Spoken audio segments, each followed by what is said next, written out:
That's Ron Peterson. I'm Naomi Sneeko. And I'm Ron Peterson. And we are the National Theater of the World. Of the world. And sometimes... I'm Matt Barham, for future reference. Sometimes we have Matt Barham. And I'm Ron Peterson. And I'm Matt Barham. And we're the National Theater of the World. And this is Impromptu Splendor. What is?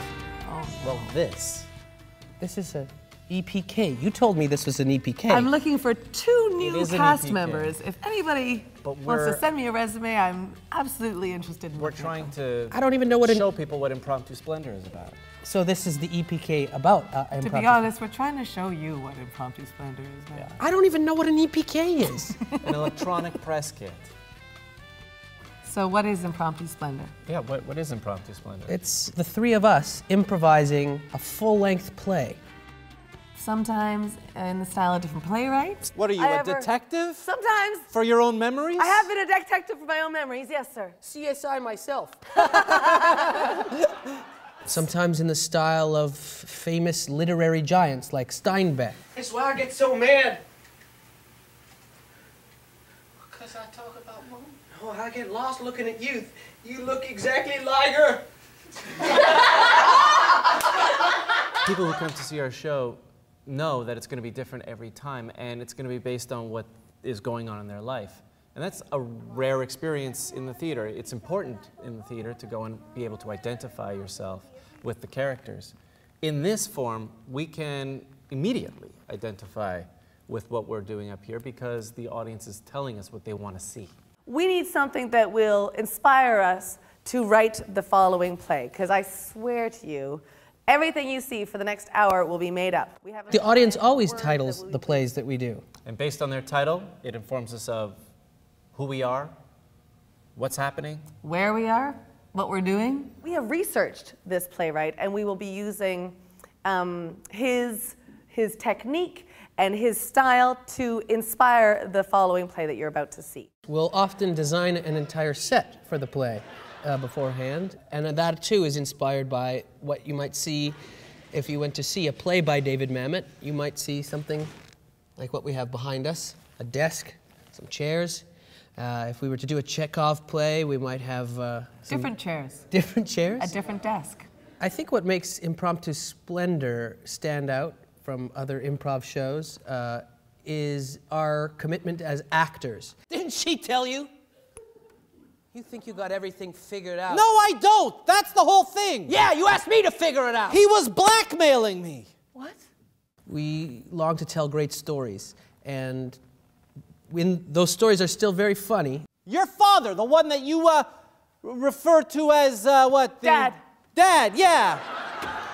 The improv is still very funny, but because of the commitment and care, the laughter comes in a richer way, and the audience has an experience unlike they might have at another comedy improv show.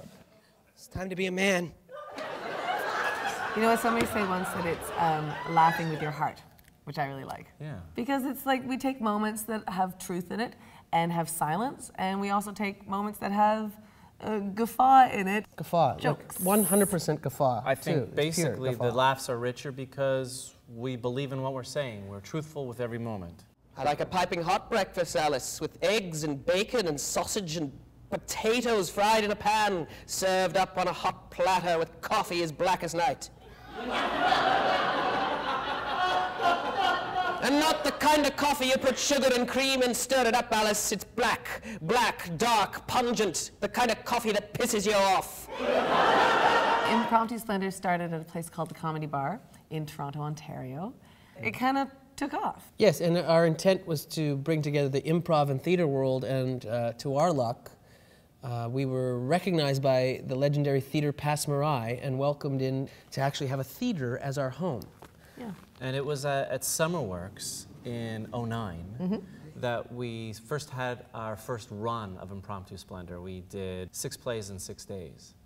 And we thought, well, this is something that could go 2 weeks. We could do a new improvised play every time. That's right, and in between that time, we toured to festivals in Chicago and LA, Edmonton's Edmonton. Improviganza. Yeah, and it sort of seemed like we were doing something that nobody else was doing. People have been doing improv, of course, for ages, but we were doing it in a different way, in a different format.